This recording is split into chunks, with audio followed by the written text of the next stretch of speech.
dalam perjanjian lama, pasal yang keempat, ayatnya yang ke-23. Kalau saudara bawa Alkitab, buka dengan saya Alkitab saudara dalam kitab Amsal, pasal yang keempat, ayatnya ke-23. Atau kalau saudara sudah download itu Alkitab di handphone atau BlackBerry saudara, silakan pencet handphone atau BlackBerry saudara dalam kitab Amsal, pasalnya keempat, ayat ke-23. Mungkin saudara sudah download itu dalam iPad saudara, silakan temukan dengan saya dalam kitab Amsal pasalnya keempat ayatnya ke-23. Zaman sekarang ini bukan hanya ada kitab suci saudara. Handphone suci juga ada sekarang saudara. iPad suci juga ada saudara ya. Kalau saudara mungkin berat atau apa bawa Alkitab, ya mungkin saudara bisa download itu di handphone. Kitab Amsal pasal yang keempat ayatnya yang ke-23. Kitab Amsal pasal yang keempat ayatnya yang ke-23. Kitab Amsal ada dalam perjanjian lama. Kalau saudara cari dalam perjanjian baru, saudara tidak akan menemukan itu. Ya, sampai Tuhan Yesus datang pada kali yang kedua, saudara tidak akan menemukan itu. Saya percaya jemaat Tuhan di tempat ini sudah tahu bahwa kitab Amsal ada dalam perjanjian lama. Mungkin ayat ini sudah sering sekali kita dengar, atau beberapa di antara saudara mungkin sudah luar kepala dengan ayat ini. Karena di luar kepala jadi lupa saudara. Habis di luar kepala sih saudara. Jadi tidak ada salahnya kita baca sekali lagi kitab Amsal pasalnya keempat ayat yang ke-23 ini. Kita akan baca secara bersama-sama hitungan ketiga. Kalau perlu saudara, samping kanan kiri saudara itu terganggu dengan pembacaan saudara. Berarti firman Tuhan mempengaruhi hidup banyak orang. Siap saudaraku, kitab Amsal pasalnya keempat ayatnya ke-23. 1, 2, dan 3. Jagalah hatimu. Berbahagialah mereka yang mendengar kebenaran firman Tuhan dan menyimpannya dalam kehidupan sehari-hari. Amin. Kehidupan adalah kehidupan yang dijadikan Tuhan untuk kita. Tuhan kita bukanlah Tuhan yang tidak punya rencana dalam kehidupan ini. Dia tidak terkejut melihat saudara ada dalam masalah, sukacita, atau duka cita. Hal yang terpenting bagi manusia adalah hadirat Tuhan. Dan hal yang terpenting bagi Tuhan adalah kemuliaannya. Nah Tuhan berkata waktu Tuhan menjadikan manusia dalam kitab Mazmur pasalnya ke-8 ayatnya ke-5 dan ayatnya ke-6 Tuhan berkata bahwa Tuhan sudah menaruh kepada kita kemuliaannya. Mari buka Alkitab saudara dalam kitab Mazmur pasalnya ke-8 ayatnya ke-5 dan ayatnya yang ke-6. Kitab Mazmur pasalnya ke-8 ayatnya ke-5 dan ayatnya yang ke-6. Kitab Mazmur pasalnya ke-8 ayatnya ke-5 dan ayatnya ke-6. Kitab Mazmur pasalnya ke-8, ayatnya ke-5 dan ayatnya yang ke-6. Saya baca buat saudara Alkitab bilang begini. Apakah manusia sehingga engkau mengingatnya? Apakah anak manusia sehingga engkau mengindahkannya? Ayat ke-6. Namun engkau telah membuatnya hampir apa saudaraku? Sama seperti Allah dan telah memakotainya dengan apa? Kemuliaan dan hormat. Artinya begini saudaraku, bahwa kemuliaan Tuhan itu sesungguhnya sudah Tuhan taruh di dalam hati kita. Yang setuju dengan saya katakan amin. Makanya kitab Amsal pasalnya keempat ayatnya ke-23 bilang begitu tuh. Jagalah hatimu dengan segala kewaspadaan karena dari situlah terpancar kehidupan. Berarti pusat dari kehidupan ini adalah hati kita. Orang dunia berpikir begini, bahwa pusat kehidupan adalah pemikiran. Tetapi Alkitab katakan bahwa pusat dari kehidupan itu adalah hati. Yang setuju dengan saya katakan amin. Makanya Amsal pasalnya keempat ayat ke-23 sekali lagi berkata, jagalah hatimu dengan segala kewaspadaan karena dari situlah terpancar kehidupan. Jadi penting bagi setiap kita orang percaya anak-anak Tuhan zaman sekarang ini untuk menjaga hati kita. Yang setuju dengan saya katakan amin. Coba tolong lihat saya sebentar. Agama itu selalu mengajarkan penyembahan sikap tubuh.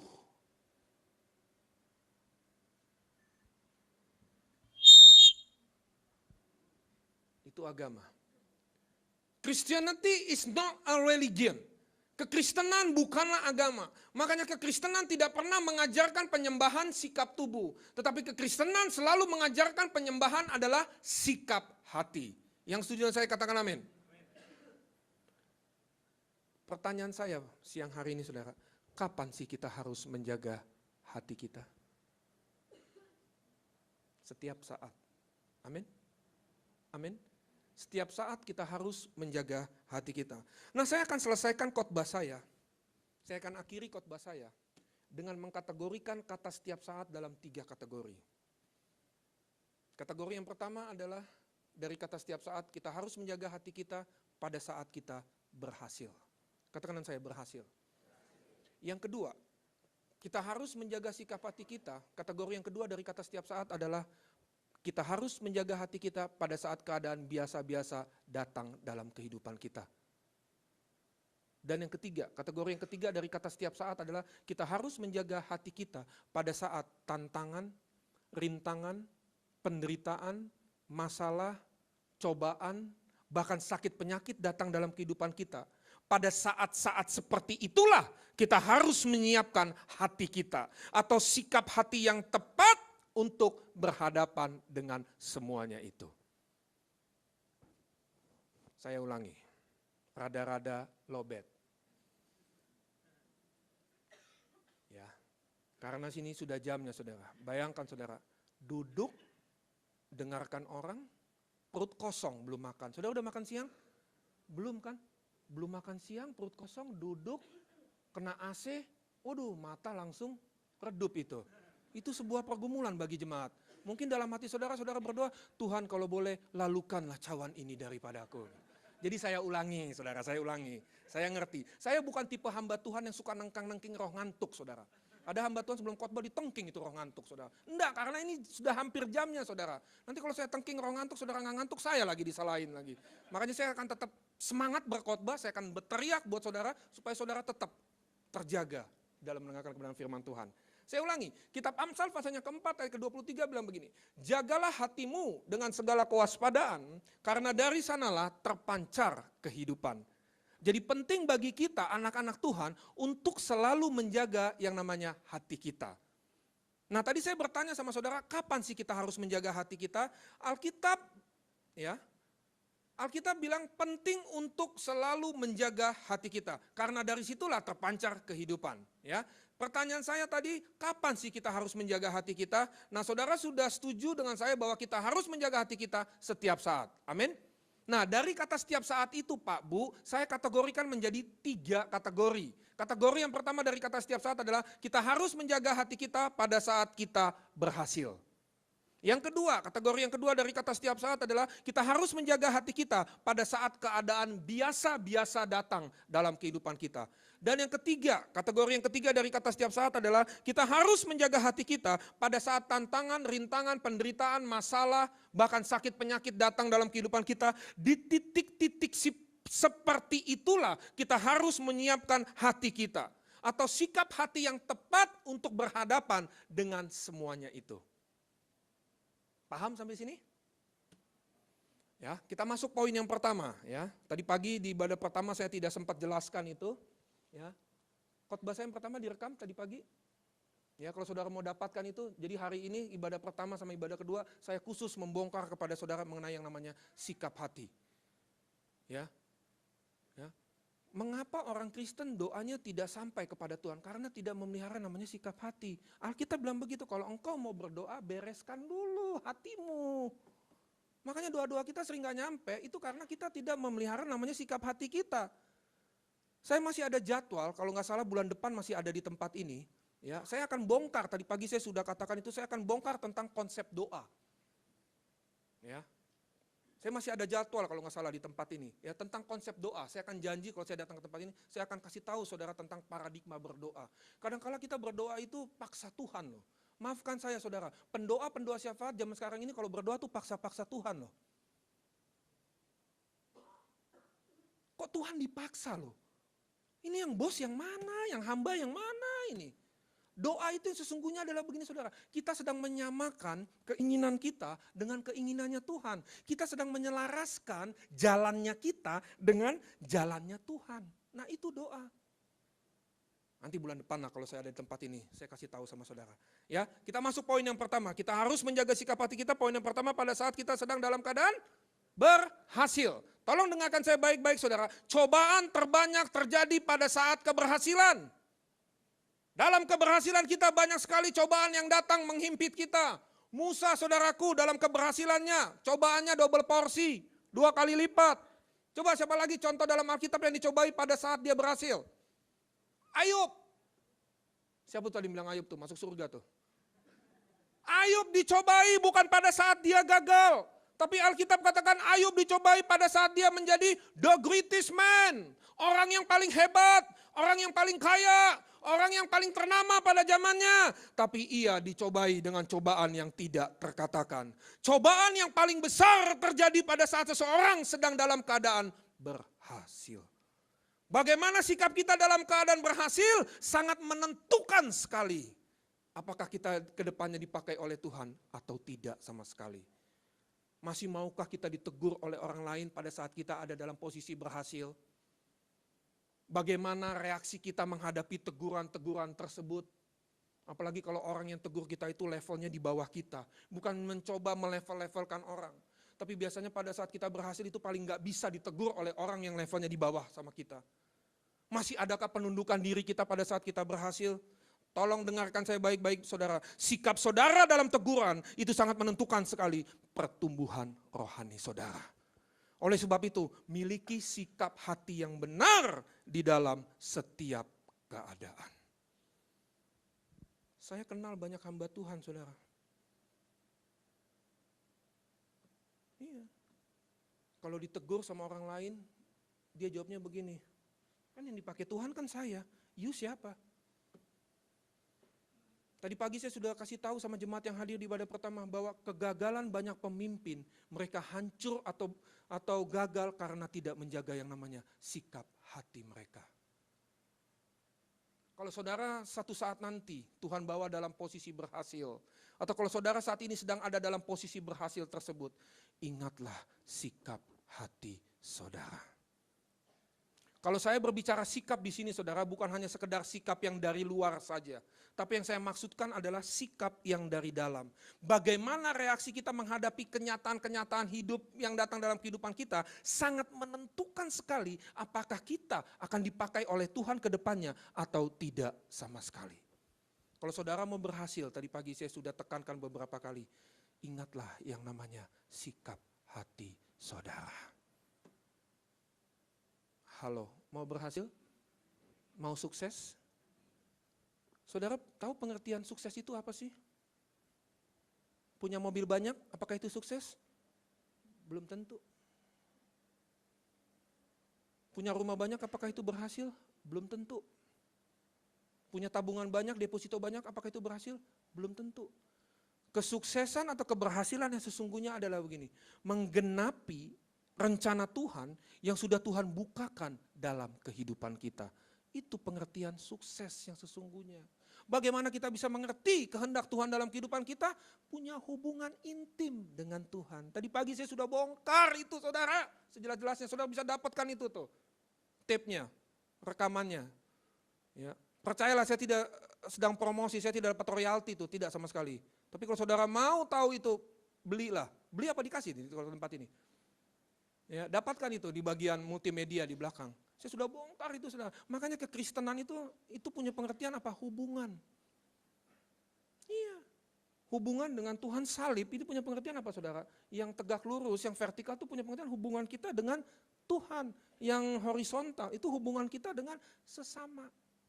Bagaimana kita bisa mengerti kehendak Tuhan dalam kehidupan kita? Kalau kita punya hubungan pribadi dengan Tuhan. Tadi pagi saya sudah kupas itu, bahwa hubungan pribadi dengan Tuhan itu bukan hanya dalam doa, tapi dalam kehidupan sehari-hari. Yang studien saya katakan amin. Makanya Henok dalam perjanjian lama dikatakan begini, ia bergaul dengan Allah. Terjemahan bahasa Inggrisnya bilang begini, he walks with God. Rindukah saudara berjalan bersama dengan Allah di dalam perjalanan kehidupan saudara? Ketika saudara berjalan bersama dengan Allah, maka Allah akan menyatakan hal-hal yang belum pernah saudara harapkan sebelumnya.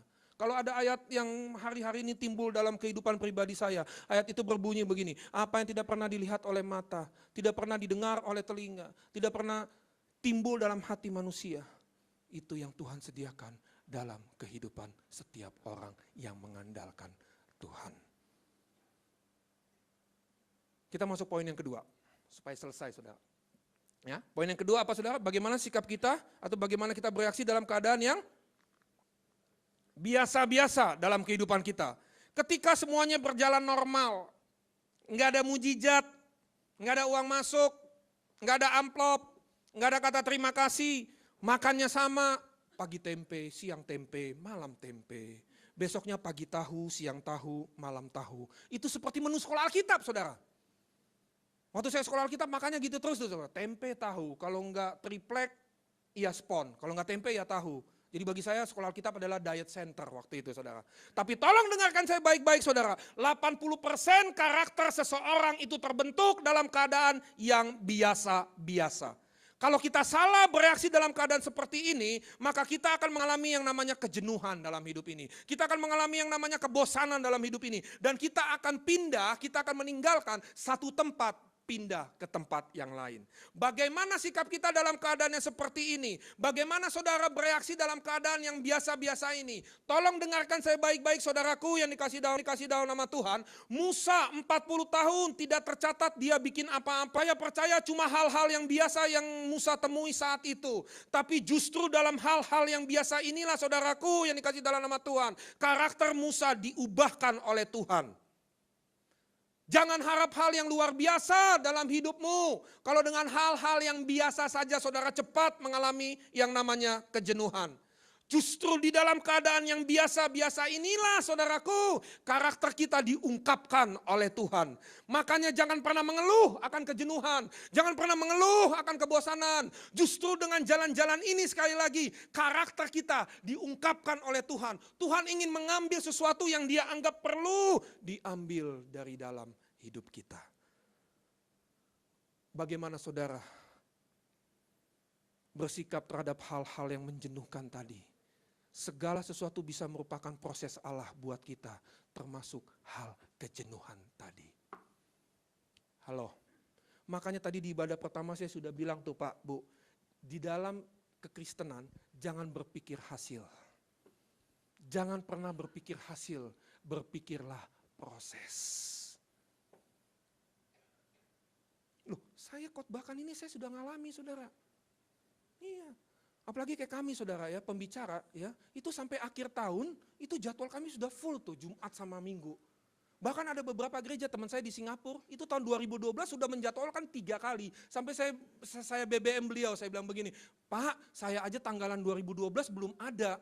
Beberapa gereja di rayon berapa saya lupa tuh, sudah menjadwalkan untuk tahun 2012. Saya bilang, Bu maaf Bu, tahun 2011 aja belum habis Bu. Iya tapi Pak nanti full booking kan Bapak. Enggak Bu, saya bilang.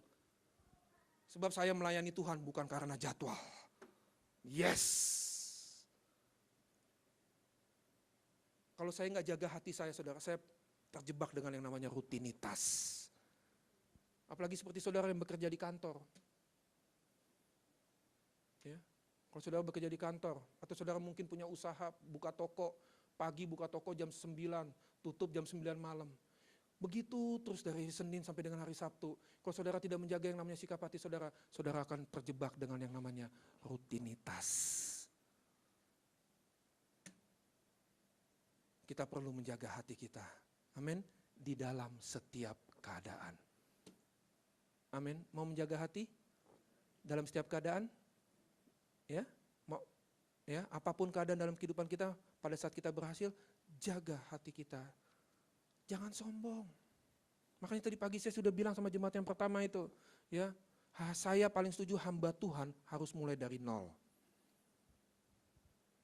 Hamba. Saya bingung kalau ada hamba Tuhan sekarang, waduh, seorang saudara ke mall, lihat hamba Tuhan. Kalau saudara nggak kenal, ini hamba Tuhan atau pengusaha? Wih, susah bedain saudara. Lihat hamba Tuhan sekarang.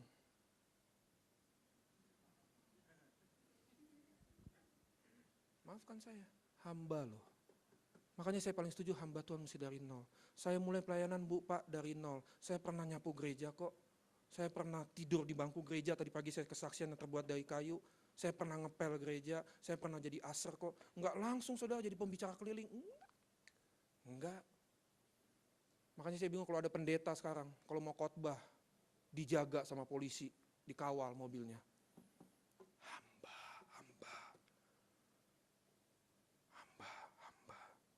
Hamba itu tahu saudara, keset, diinjek-injek. Saya selalu bilang, saya jaga hati saya kalau berdoa. Doa pribadi saya bilang, Tuhan mestinya saya ini mati. Saya bekas pecandu narkoba, saudara. Tahun 92 sampai 97, saya terikat dengan narkoba. Jenis narkoba apapun saya pernah cobain. Hampir tiap malam saya begini-begini terus tuh, saudara. Tapi ketika saya bertemu dengan kasihnya Tuhan itu, saya baru tahu, wih, benar-benar Tuhan taruh rohnya dalam kehidupan saya. Saya jaga hidup saya. Yuk kita masuk poin yang ketiga, supaya tidak membuang-buang waktu. Ya. Poin yang ketiga apa? Bagaimana kita bersikap atau bereaksi waktu kita menghadapi goncangan, tantangan, rintangan, penderitaan, ujian, masalah, bahkan sakit penyakit datang dalam kehidupan kita. Di dalam kekristenan mungkin daerah ini yang paling banyak untuk dilupakan di dalam pengajaran-pengajaran kepada sidang jemaat.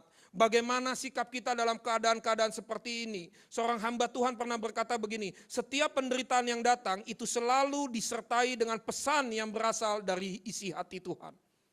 Bagaimana kita bersikap atau bereaksi waktu harapan yang ada di depan kita tiba-tiba saja lenyap. Wih, gak gampang itu Pak, Bu. Bagaimana kita bersikap atau bereaksi waktu penderitaan datang bertubi-tubi, datang dalam hidup kita. Nggak gampang juga itu. Bagaimana kita bersikap atau bereaksi waktu semua situasi menentang apa yang kita inginkan atau kerjakan. Sikap kita bisa terjadi dua hal. Yang pertama, sikap kita bisa sangat lembut, atau sikap kita bisa sangat keras. Pilihan ada di tangan kita. Mau lembut atau mau keras. Ingat saudara, tadi pagi saya sudah jelaskan bahwa pengenalan akan Allah sangat menentukan sekali sikap atau reaksi kita. Kalau saudara salah mengenal Allahmu dalam penderitaan, maka dalam keadaan-keadaan seperti ini, reaksi saudara akan salah. Hati yang lembut yang dicari oleh Allah, penderitaan akan membuat hati saudara dan saya menjadi lembut. Amsal 3 ayatnya ketiga.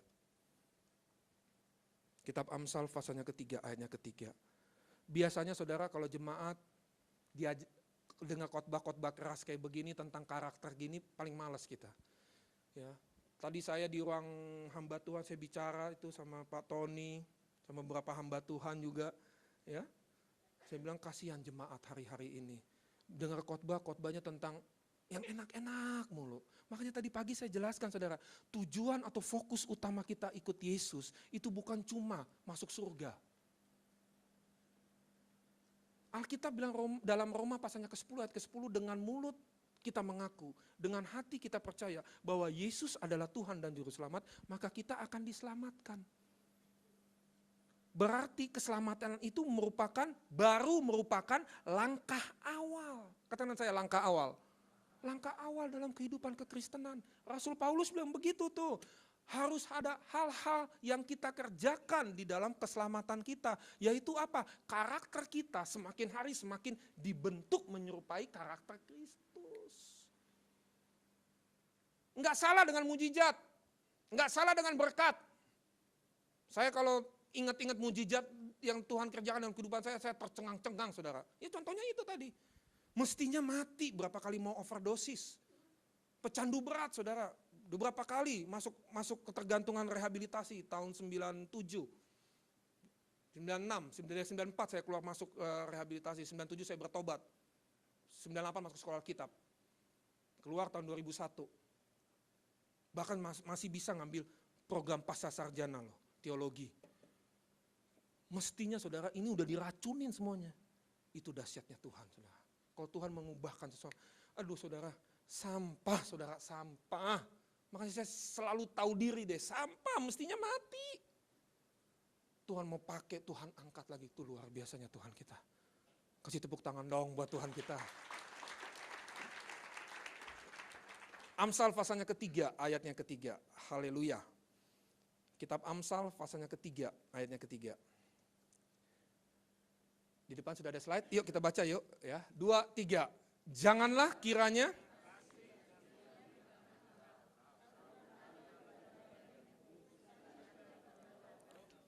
Saudara tahu nggak kasih dan setia di sini merupakan sifat Allah?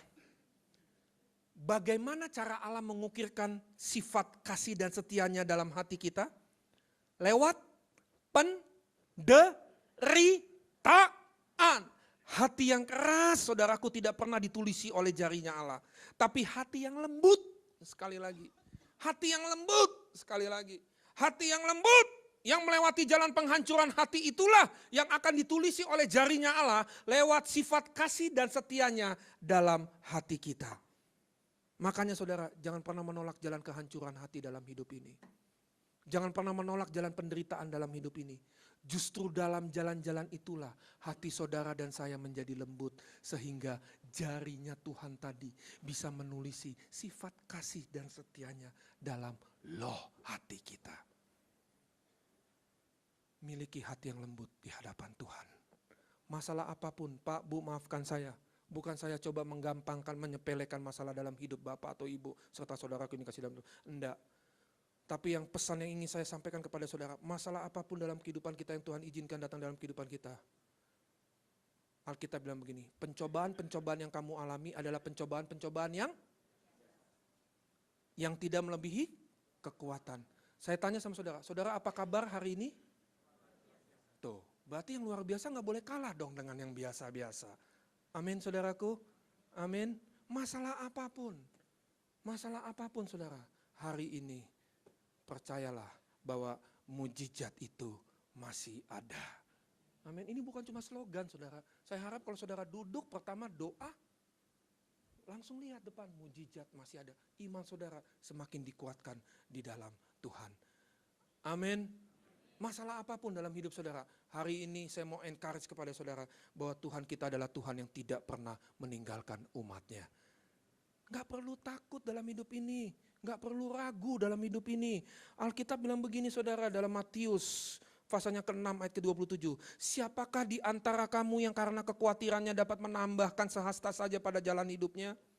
Berarti kekhawatiran itu saudara tidak menghasilkan apa-apa dalam kehidupan ini. Kecuali ketidaktenangan. Makanya iblis, saya ulangi. Saya kalau udah bicara satu oknum itu tuh udah gemes banget itu saudara. Iblis itu paling suka mengintimidasi kita dari cara kita berpikir. Gak mampu deh suami lo bertobat deh tuh, masih main judi tuh gak mampu deh. Gak mampu istri lo balik, gak mampu anak lo lepas dari narkoba, nah itu iblis. Gak mampu sakit penyakit lo sembuh deh tuh gak mampu deh. Dokter udah angkat tangan gak mampu deh, nah itu iblis. Tapi saya mau beritahu sama saudara hari ini, bagi Tuhan tidak ada yang mustahil. Amin, amin. Dia adalah Tuhan yang tidak pernah meninggalkan umatnya. Dia selalu bersama dengan setiap umatnya. Amin. Saudara tahu arti Immanuel? Tahu arti Immanuel? Immanuel bukan nama toko buku ya. Itu toko buku yang di Jalan Proklamasi, toko bukunya maminya Jesse Lantang, Billy Lantang. Immanuel punya pengertian apa? Tuhan beserta kita. Coba lihat saya tolong, ke depan. Tanda Tuhan Pak Bu beserta dengan kita, itu bukan ada di depan atau di belakang kita. Tanda Tuhan beserta dengan kita bukan ada di samping kanan atau di samping kiri kita. Tanda Tuhan beserta dengan kita juga bukan ada di atas atau di bawah kita. Tapi tanda Tuhan beserta dengan kita ada di mana? Di dalam kita. Katakan saya di dalam. Efesus 3 ayatnya ke-20. Saya mau encourage saudara supaya saudara enggak loyo ikut Tuhan. Efesus pasalnya ke-3 ayatnya ke-20. Haleluya. Efesus pasalnya ke-3 ayatnya ke-20. Saudara tangkap sesuatu siang ini? Amin. Pulang dari tempat ini, meninggalkan tempat ini, percaya bahwa saudara adalah umat pemenang. Bahkan Alkitab katakan kita ini lebih dari pemenang. Efesus pasalnya ke-3 ayat yang ke-20. Ini ayat salah satu ayat favorit saya saudara. Saya kalau lemah, saya selalu perkatakan ayat ini. Makanya tadi pagi saya juga sudah kasih tahu sama jemaat. Supaya kita harus suka baca Alkitab. Harus suka baca firman Bu. Pak, kalau kita sedang lemah dalam hidup ini, firman yang sudah kita baca itu bisa timbul.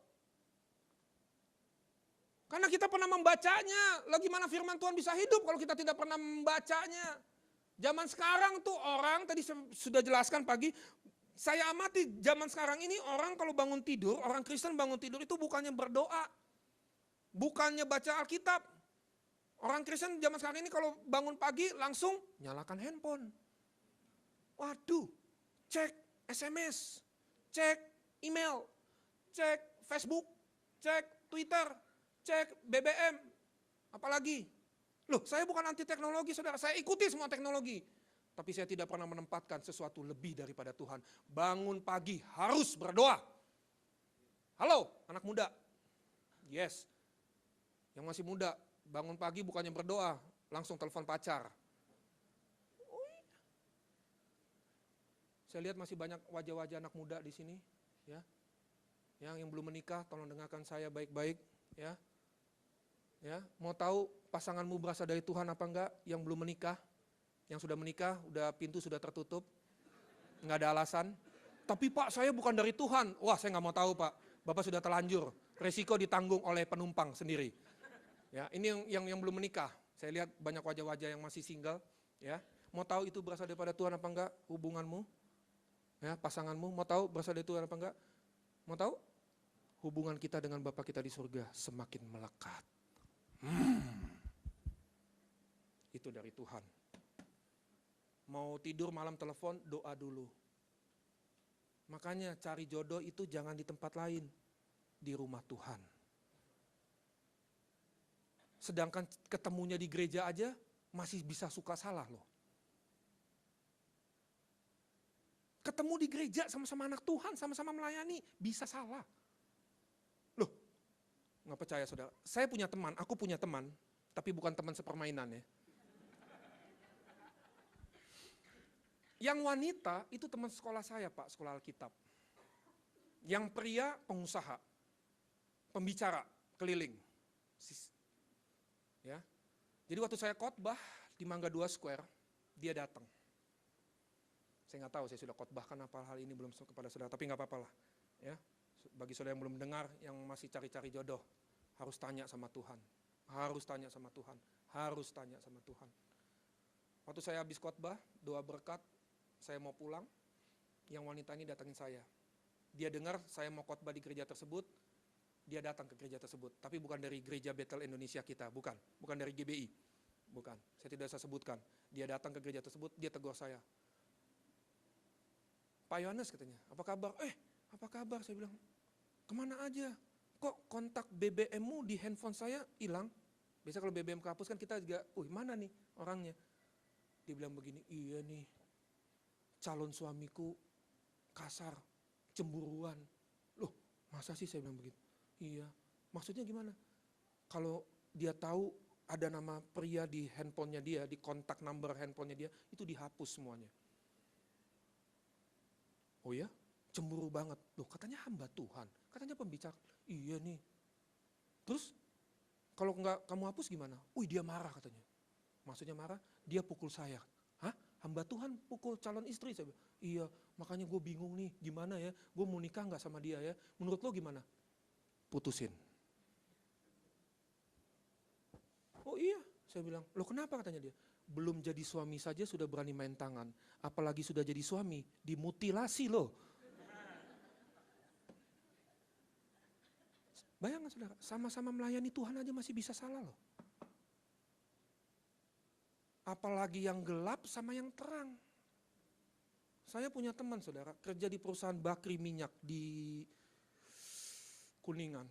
Teman saya sempat sekolah ekonomi di Stekpi di Kalibata, tapi tidak selesai, cuma D3. Tuhan tangkap saya langsung masuk sekolah Alkitab. Saya bertobat sungguh-sungguh. Nah, tadi saya bilang tadi pagi, saya ikut Tuhan baru 14 tahun. Sungguh-sungguh dalam Tuhan.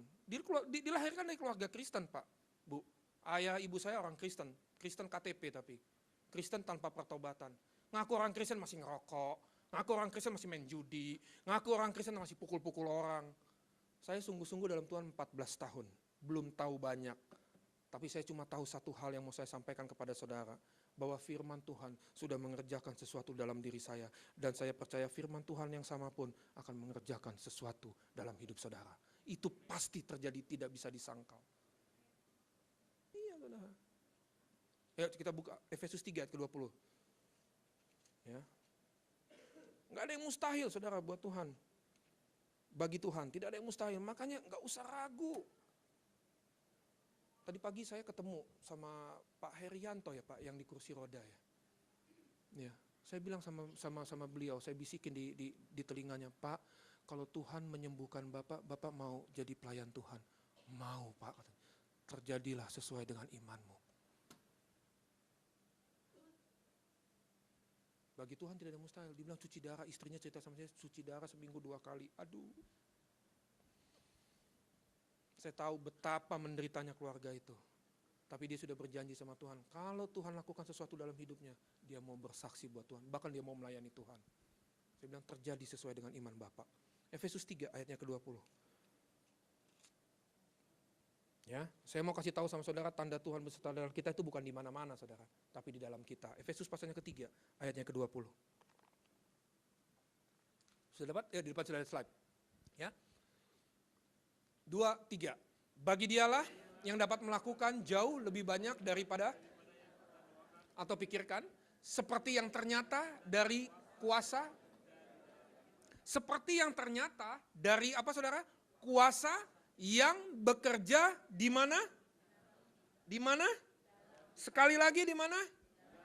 Artinya begini saudara, bahwa sesungguhnya ada kuasa yang bekerja di dalam kita. Yang setuju dengan saya katakan amin. Kenapa kita bilang itu tuh? Seperti yang ternyata dari kuasa yang bekerja di dalam kita. Berarti di dalam diri kita sesungguhnya tuh ada kuasa Allah yang bekerja. Yang setuju dengan saya katakan amin. Enggak peduli saudara sudah menjadi orang Kristen 20 tahun. Atau baru 2 hari. Atau baru kemarin saudara menjadi orang Kristen. Pokoknya di dalam diri saudara itu ada kuasanya Tuhan. Ada apa dalam diri saudara? Coba kasih salam kanan kiri saudara, bilang ada kuasa dalam dirimu. Kalau diam aja colek saudara. Mungkin ngantuk. Atau mungkin sudah tidur saudara, terlelap. Ya. Ada apa dalam diri saudara? Ada kuasa. Amin. Makanya Pak Bu, tolong lihat saya ke depan. Makanya Pak Bu, saya sangat percaya setiap orang percaya, setiap anak-anak Tuhan yang hidup dalam kebenaran firman Tuhan, itu bisa ngusir setan. Yang setuju dengan saya katakan amin. Jangan percaya sama hamba Tuhan yang katanya bisanya spesialisasinya mengusir setan. Setiap orang percaya yang hidup dalam kebenaran firman Tuhan bisa ngusir setan. Asal kita hidup dalam kebenaran firman Tuhan, itu aja permasalahannya. Iblis tahu firman loh. Iblis tahu firman, karena dia tahu firman, dia putar balikan itu firman Tuhan. Jangan mau, makanya ditipu sama iblis. Makanya saya bingung kalau ada orang Kristen malam-malam ke kamar mandi takut jalan sendirian. Itu banyak sekali saya temuin itu. Takut kenapa? Takut ketemu setan Pak. Loh, mestinya setan takut ketemu kita dong. Kan ada kuasa dalam diri kita, halo. Dan Alkitab katakan kuasa yang ada dalam diri kita itu jauh lebih besar daripada kuasa apapun di dunia ini. Termasuk masalah yang Tuhan izinkan datang dalam kehidupan kita. Udah mau apa lagi saudara? Kuasa itu sudah Tuhan taruh dalam kehidupan kita. Sebab saudara dan saya adalah raja walinya Allah. Nanti kalau saya ke tempat ini lagi, bulan depan masih ada saya jadwal sekali lagi tahun 2011 ini. Saya bongkar bahwa kita ini adalah raja walinya Tuhan.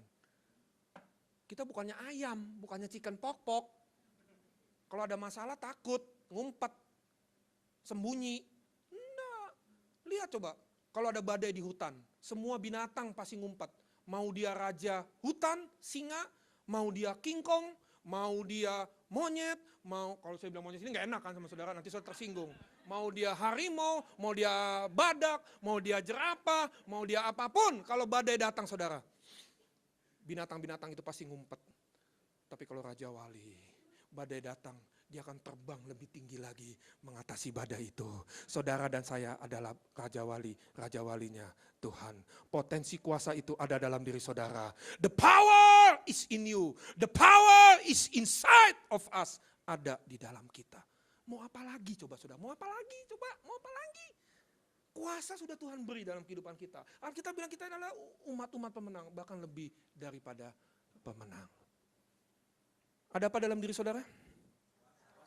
Makanya jaga hidup saudara ya, amin. Jaga tubuh saudara ya, amin. Jangan sembarangan dimasukin ya. Iya loh. 5 tahun yang lalu berat badan saya hampir 100 kilo saudara. Waduh udah gak nyaman. Waduh saya putuskan untuk konsultasi ke dokter gizi.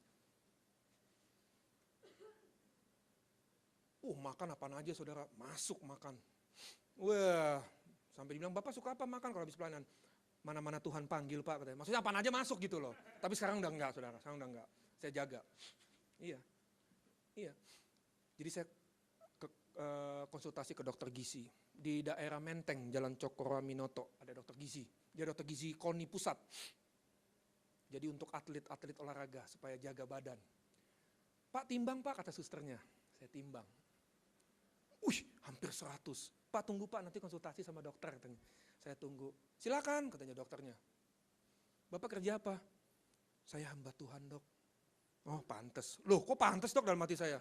Pak jaga dong Pak tubuh Bapak katanya. Bapak ini udah overweight ini Pak katanya. Iya dok saya bilang ini. Terus dia bilang begini. Pak kalau bisa makannya dijaga. Iya dok. Kalau bisa makanan awalan B jangan dimakan. B2. Orang Batak, orang Chinese, orang Manado, orang Ambon, orang-orang yang lain. Yang semuanya yang suka makan B2. B2. Burung dara, bebek, buntut, babat, besi, batu, beton. Saudara serius banget ngeliatinnya. Mau diet nih kayaknya saudara juga nih. Wah, dengerinnya. Apa lagi nih?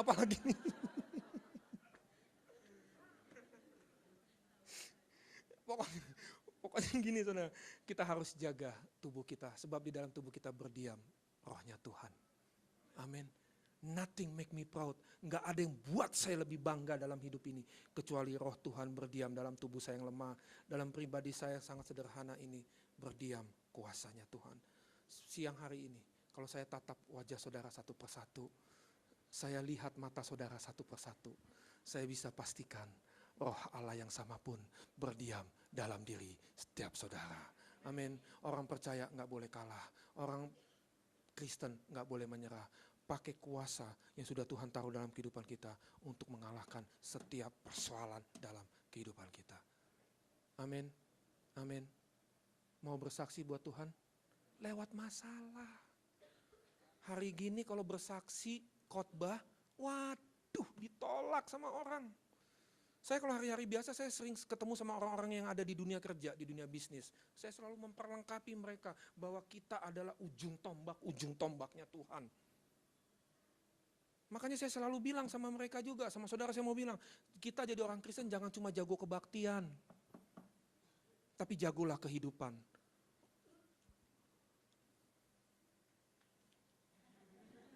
Nanti udah gede jadi pendeta itu, jadi pembicara nanti itu udah gede. Ya, jangan cuma jago-jago kebaktian, tapi jago-jago kehidupan.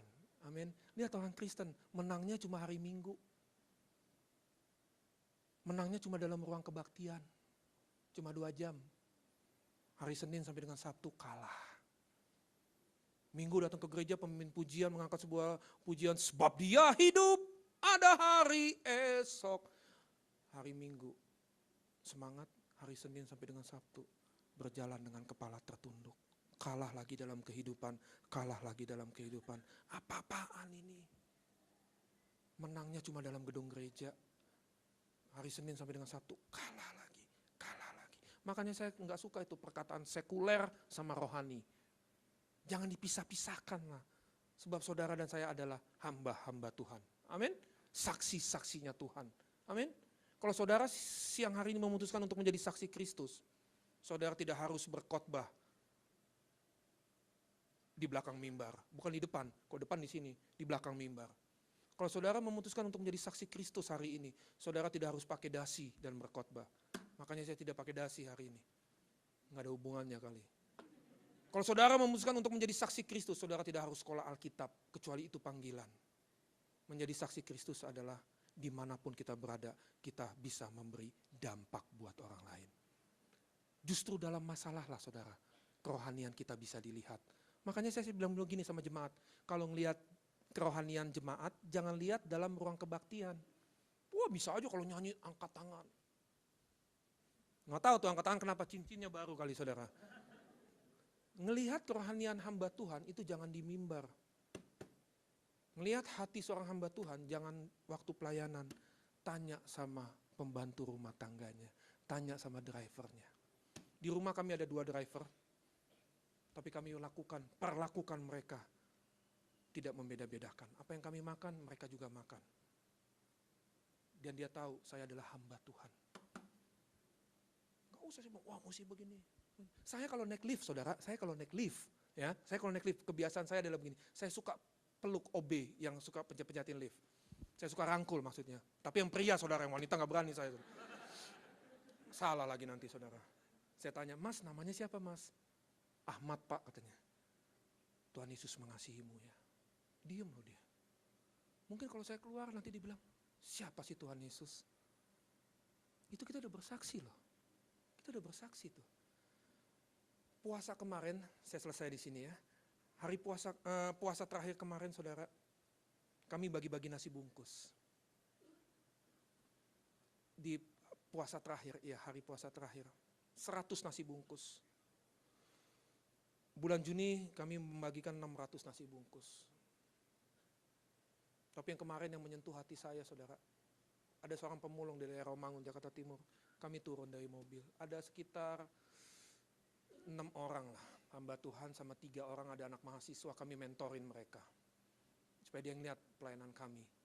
Kami turun, saya parkir mobil, saya bagi-bagi. Ada beberapa keluarga di situ, gerobaknya di parkir di situ. Anaknya baru 2 minggu, bayi, bayangin sudah, bayi ditaruh tidur di pinggir jalan. Saya tanya sama ibunya, ibu ini anak ibu ya? Iya. Udah berapa usianya bu? Baru 2 minggu pak katanya. Saya dekati suaminya sebelahnya, bapak mana bu? Ini, saya dekati dia. Bapak udah lama tinggal sini. Iya gitu pak. Terus kalau siang saya cari barang rongsokan katanya. Bapak pernah dengar tentang Yesus? Saya bilang begitu. Belum. Hati kecil saya menangis ketika dia bilang belum pernah dengar tentang Yesus. Untung dia nggak tanya lagi saudara, Yesus supir angkot dari mana? Untung dia nggak bilang begitu lagi saudara. Saya bilang ini salah gereja. Kita terlalu sibuk intern aja. Hari ini saya mau encourage saudara. Mari melalui kehidupan kita, orang lain bisa melihat Yesus sungguh-sungguh hidup dalam kehidupan kita. Tadi pagi saya sudah bersaksi, saya bilang sama Pak Denis juga di ruang tunggu hamba Tuhan. Pak, kami lagi berdoa, kami mau ke Papua. Saudara, ada seorang hamba Tuhan, mungkin saudara pernah dengar, Daniel Alexander. Saya kenal beliau dekat banget, saya panggil dia Papi. Beberapa saat yang lalu dia lagi tiba di Jakarta, dia telepon saya, nak bisa jemput Papi katanya, Papi lagi di Jakarta, oh ya bisa Pi. Saya kejar dia langsung ke airport, dia bilang gini di mobil, sama istrinya, nah kalau kalian di Jakarta menutup mata buat Papua, itu Papua pasti hijau katanya. Tahu hijau? Selama ini kita berpikirkan Papua itu kantong kekristenan kan, sekarang udah enggak lagi. Sekarang udah 50-50 saudara. Udah 50 udah sebanding. Nanti 5 tahun yang akan datang, itu bisa mereka lebih tinggi tuh, 70 apa 80. Kita semakin merosot. Iya, kita lagi berdoa tuh sama teman-teman, ada beberapa hamba Tuhan di ministry kita. Kita harus ke Papua. Tapi nggak mungkin saya ketemu sama wakil BPD di sana, di Jakarta, wakil BPD di Irian, dia bilang begini, Pak Yohanes kalau ke Papua jangan cuma 1 minggu, 2 minggu, kita masuk ke pedalaman. Siap Pak, saya bilang gitu.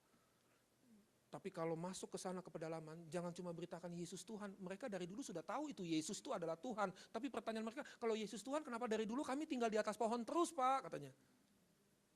Harus ada sesuatu yang kita bawa buat mereka. Kita bantu mereka.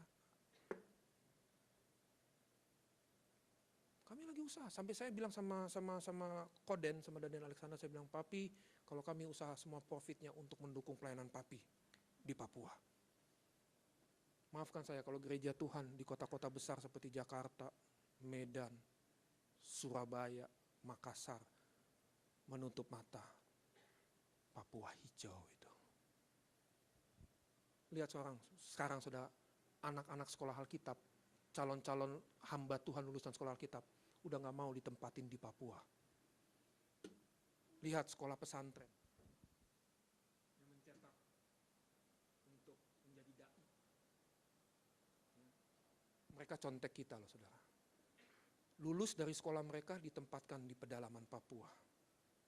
Lalu sekarang lulusan sekolah Alkitab mau ditempatin di pedalaman, tanyanya apa saudara? Sinyal handphone masuk gak ke situ ya Pak ya? Capek deh. Loh, saya pakai handphone karena saya sudah melayani Tuhan loh.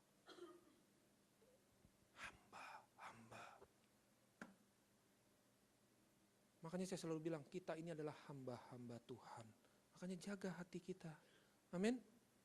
Biasa jemaat kalau dengar khotbah gini, biasa. Jangan salah saudara, Alkitab nyuruh kepada kita, jagalah hatimu dengan segala kewaspadaan. Karena dari sinilah terpancar kehidupan. Biasanya kalau keluar dari sini itu saudara, ya, yang keluar dari mulut kita itu tergantung dari ini. Kalau dari mulut kita keluarin kata-kata berkat terus, berkati gembala sidang kita, berkati istri kita Pak, berkati suami kita Bu, berkati anak-anak kita, maka kita akan memakan buahnya buah berkat. Iya kan? Karena dari sini itu mencerminkan ini. Tapi kalau dari sini keluar kata-kata bonbin, penghuni bonbin, kebun binatang maksudnya. Jangan-jangan hati kita dalamnya ya seperti itu. Iya, nggak salah mujizat. Makanya tadi saya bilang sama saudara, mujizat itu masih ada. Yes, setuju. Tapi fokus kita bukan cuma sekedar mengejar mujizat. Harus berpindah. Berpindah level yang lebih tinggi. Levelnya apa? Kristen dewasa. Masalah datang, jangan nangis. Saya setuju menangis dalam hadirat Tuhan, setuju. Tapi menangis itu dalam hadirat Tuhan harus dibedakan menjadi dua. Menangis karena dijamah Tuhan, saya setuju. Tapi menangis karena mengasihani diri sendiri, saya paling gak setuju. Cengeng. Kalau doa gitu, Tuhan sambil nangis tuh ada masalah. Tuhan, air keluar dari mata, dari hidung. Dari telinga kalau bisa keluar juga deh, gak apa-apa deh. Biarlah aku semakin dekat denganmu Tuhan. Saudara, kalau Tuhan mau berkata di tatanan yang kudus, dia bilang begini loh sama kita. Mau dekat apa lagi anakku? Aku sudah di dalam engkau. Artinya gini, adakah kata yang lebih dekat daripada di dalam? Ada kata yang lebih dekat daripada di dalam? Enggak ada, dia ada di dalam kita. Amin. Bahkan lebih dekat daripada pakaian yang kita pakai hari ini. Kalau saudara nanti pulang, gak mungkin kan Pak Tony tidur pakai jas, malam diketawain nanti di rumah. Saya juga kalau sore nanti saya olahraga, saya gak mungkin pakai begini kan, saya ganti pakaian olahraga kan. Tapi ketahuilah, kuasa itu ada di dalam diri kita. Amin. Gak usah takut, gak usah ragu, gak usah bimbang. Percaya bahwa Yesus satu-satunya penolong hidup kita. Masalah apapun saudara, hari ini saya mau beritahu sama saudara bahwa Tuhan tidak pernah meninggalkan umatnya. Dia selalu ada beserta dengan kita. Kita tundukkan kepala di hadapan Tuhan. Saya undang pemain musik tampil ke depan, worship leader tampil ke depan. Kita akan sembah Tuhan, kita akan tinggikan Tuhan. Ada sebuah pujian yang mengatakan walau 1000 rebah di sisiku,